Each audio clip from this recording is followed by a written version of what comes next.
Sa inyong lugar.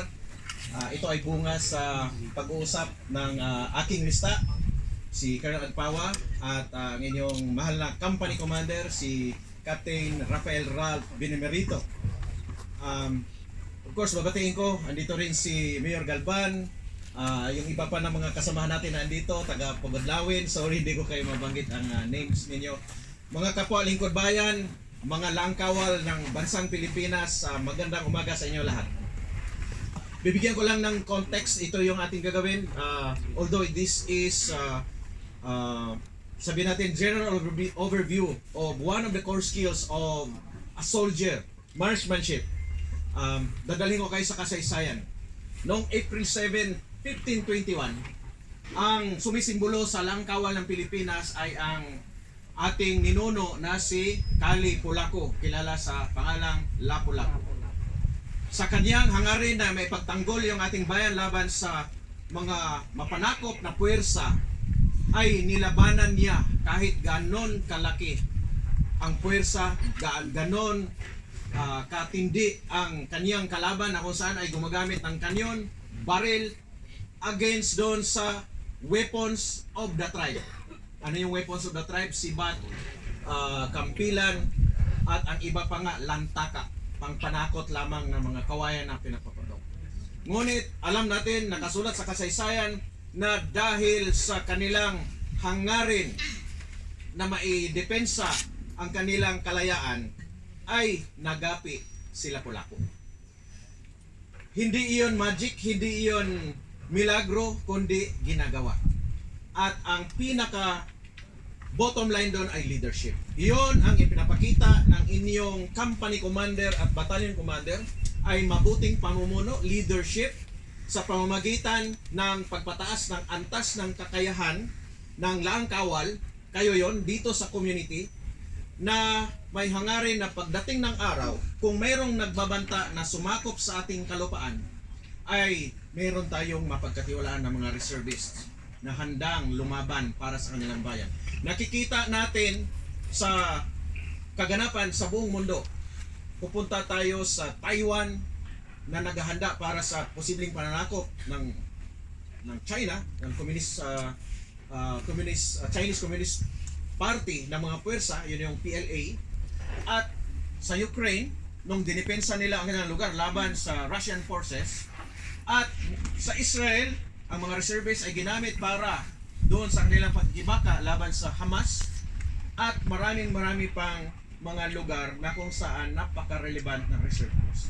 Sa Pilipinas, kahit wala pa yung aktual na pananakop, ang reserve force ay mapagkatiwalaan din sa natural disaster. Ang giyera ay man-made disaster. So sa natural disaster, doon naman nakikita ko ang vision ng inyong company commander na kung saan ay ihanda ang lahat ng mga barangay sa munisipyo, ma-mobilize para makonect. At yun kaya ang dahilan nandito yung Pugadlawin. Ma-connect through communication system. And once na ma-connect through communication system, it would be easier to tap the resources, human resources on the ground, at kayo yon ang mga reservists for emergency response missions. Ganon ang relevance ng reserve force. Ano ang kaugnayan dito sa gagawin natin ngayon? Of course, core competency ng lahat, marksmanship skill. Kung babatuhin tayo ng bala ng kahit sinong dayuhang puwersa na pupunta dito, hindi tinapay ang ilbato natin sa kanila. Bala din. At kayo ang pinakaunang nandun na sa ground. So, importante, matuto tayo dito sa sandata, yung basic weapon available in our armed forces. So ngayon, hindi na ako ang inyong guest speaker. Tatanggalin ko na to. Ako na ngayon ang inyong instructor. Okay?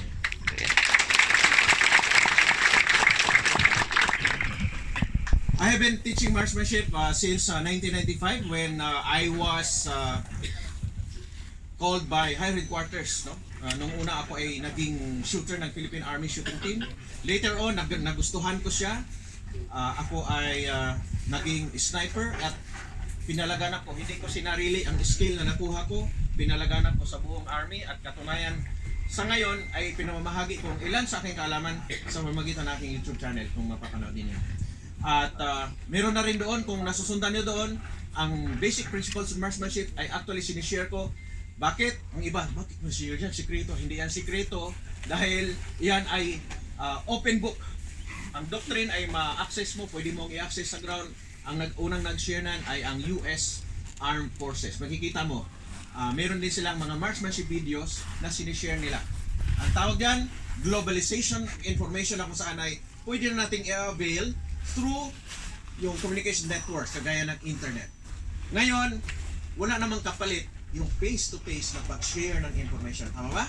So ngayon, I will give you an overview. I understand that we have limited time at saka limited lang din yung ating magagamit na baril. And since innovative ang inyong battalion commander, he was able to secure 15,000 rounds for all of you. It means around 50 to 60 rounds ang pwede nyo iputok. Napakaswerte nyo. Sa iba, nagmamakawa sila magkaroon ng actual firing activity. You are very lucky, no? So, ipakilala ko sa inyo ang ating gagamitin. This is the replacement of the M16A1 na 1960s, 1970s na ginagamit ng US Armed Forces Vietnam War. Ngayon, pinasa sa Pilipinas. At lately lang, starting about 2010, 2011, pinalitan na ngayon ng M4 carbine. Ito yun, natawag na M4 carbine. Maliit siya, ang M4 carbine, pero yung kanyang capability na makapagpatama ng target ay nalalampasan pa niya ang kagaya sa M16A1. Pwede mo magdala sa akin ng M16A1? Just for comparison and for educational purposes. Ayan.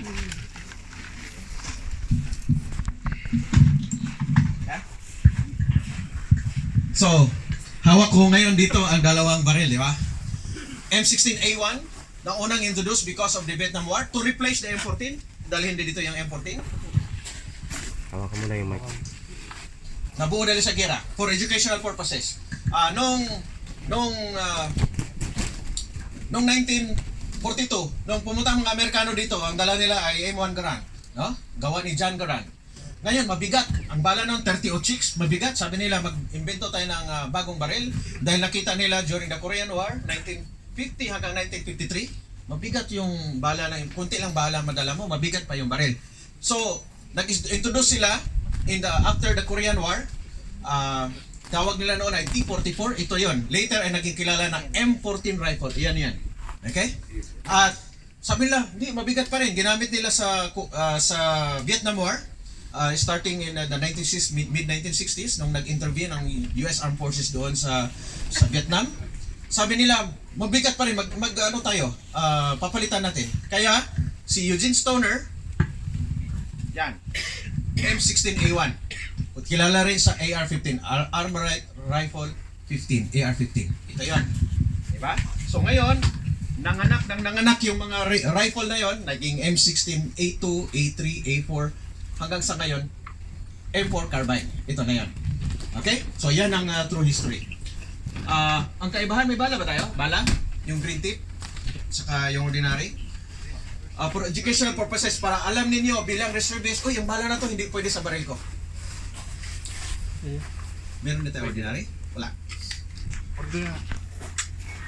Meron kayo ordinary na bala? Ayan. Para kasi baka magtaka ka, ba't hindi makatama ang baril ko?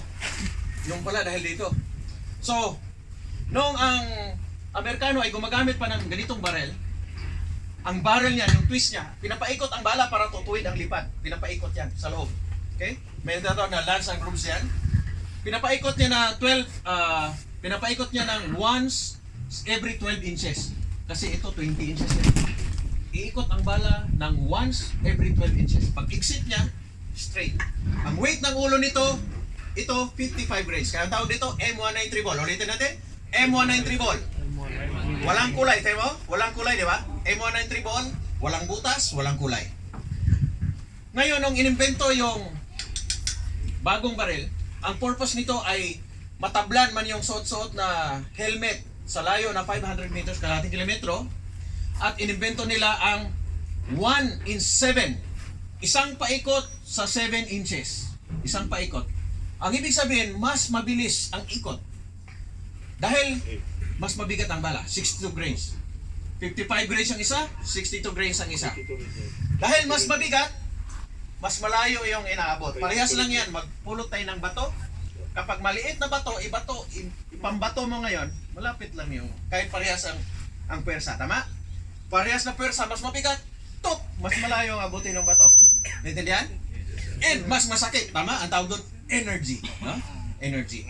So ngayon, dahil ang karamihan sa bayan, nakahiram tayo ng M4, ito yung gagamitin natin. 20 rounds every position, standing, kneeling, prone. Pero bilisan lang natin yung proseso para maka-experience man lahat. Okay? So ito yung bala na tinatawag na M855. Expression 09, tinatawag din ni green tape, parehas lang yan. Pero sa military, M855. Ulitin natin, M855. Ano yung isa kanina? M193. Para alam nyo, mabilib yung mga tao, alam nila yan. Yung Ready Reserve Unit, alam nila yung M193 at saka M855. Ha? So hindi pa tsamba ng pangalan ha. Dahil military tayo, yung nomenclature, military nomenclature, kabisado natin. Ulitin natin. M193, M855. Pangalan? M16A1 rifle. M4 carbine rifle. M4. Dito automatic na run. US M14 rifle. US. M14. Okay, M14, M16, M4 carbine. Maliwanag? Yes. Okay. Ngayon, pupunta na tayo. I-review ko kayo sa tinatawag na basic marksmanship. Ito lang yung pinakatandaan ng lahat. Maraming tuturo, maraming bulatik about marksmanship. Marksmanship is the art and science of hitting a target a particular distance. Hindi pwedeng hanggang 25 meters lang, marksman ka na. Ibig sabihin, pag naaral mo ng mabuti ang marksmanship, you must be able to hit man-sized target, kaparehas ng laki ng katawan ng tao, mula zero distance, mula dyan, hanggang sa ano yung tinatawag na maximum effective range niya. In this particular case, itong baril na to, 500 meters ang maximum effective range. Ulitin natin, 500 meters, maximum effective range. Ito, 460 lang. Ang kagandahan, ito, for elevation, pwede nating i-adjust dito sa likod. Dito kasi kalikutin mo parati dito and also dito, L-mark and mark. Okay? So dito, mag-focus ko na lang yung discussion dito. Right? Given that this rifle is already zeroed, sabihin natin zeroed. Once na zeroed na yung rifle na yan, at iputok natin, kung saan natin ituro, dapat doon ang tama. Dahil sa principle ng marksmanship, you must be able to make the rifle an extension of your body. Ang ibig sabihin, kahit hindi ako nakatingin, ituturo ko siya, andun yung kamay ko. Correct? Just imagine, if kabisado kong hawakan yung baril, kahit hindi ko nakatingin, biglaan, alam ko na parating siya, nakikita ko sa peripheral vision, kahit hindi na ako mag-aim. Naintindihan? Ang tawag yan, instinctive shooting. I can do that 5 meters, 10 meters, 15 meters. Magkakatama pa rin ako. Hindi mo kailangan na dapat rear sight, align front sight, dapat nasa gitna. Wala na yung ganun. Okay? Basta, ang magawa mo through practice is the gun must be an extension of your body. Tandaan na yun. The gun must be an extension of your body. Okay. So para maging extension of your body ang baril, mayroon tayong tinatawag na marksmanship principles or principles of rifle marksmanship. I-discuss ko lahat pero mag-focus ako mamaya kung paano hawakan. Okay? Una, stance. Depende ang turo kasi sa standing position, kneeling position, at saka prone position. Alam natin sa prone position, yung prone position that is the most comfortable, pero pupunta na lang tayo sa standing position. Bakit? Pag makabiglaan tayo, dala tayong baril, nagpapatrol tayo, nakipagbarilan tayo, nakatayo. Correct? Initially, di ba? Pero yan ang pinakamahirap, kaya yun ang mastery natin. Pero later on, everyone will experience shooting from standing, ang tawag offhand, kneeling, prone position. So, ipaliwanag ko from the perspective ng standing position. Ano yung tinatawag na stance? Kung ito ako nakatayo ako ganito, siguro dito ako para makita ng lahat.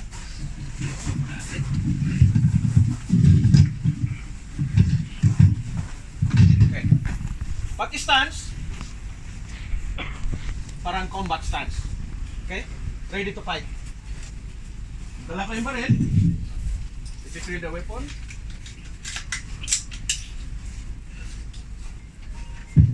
Pag hawak ko yung baril, di ba nagpapatrol tayo, naglalakad tayo. So ang stance, ito yon. Right hand shooter ako. Ang